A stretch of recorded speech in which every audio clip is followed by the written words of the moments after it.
Now, a lot of people, when they're lucky enough or smart enough to get a company that's going up, they take their profits. Right. And you made the case in a book that you should actually hang in there with the really great stocks, and you even got a call from Warren Buffett as a result. Yeah, in 1989, I'm at home, and the phone rings, and I thought it was one of my friends, but one of my daughters, I think she was 6-year-old, Annie, picked up and said, "Gee, guess there's a Mr. Buffett on the line?" I said, "This got to be a joke." I pick it up, and this Warren Buffett, I'm from Omaha, Nebraska.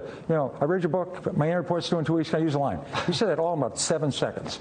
And I said, "That's great. I'd love to do it. What's the line?" He said, "I love this. It's been waiting to do this.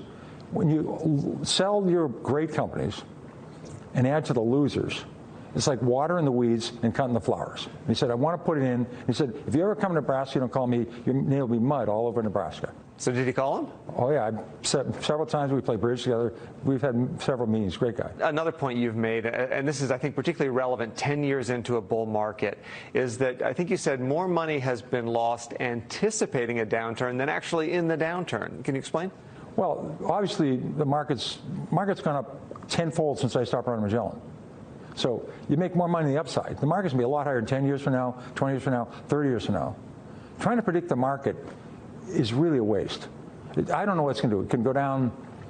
When I ran Magellan, 13 years, it declined 10% or more, 9 times the market. Wow. I had a perfect record. I went down more than 10% every time. Whatever the market went down, I went down more. But over the long term, the upside is more than the downside. So you're going to say to yourself, do I need the money in the next month? Do I need the money in the next year? Do I have kids going to college? Do I have a wedding coming up? Then you're a bad investor. If you can keep putting money in, you have 5, 10, 15, 20, 25 year, you should do well.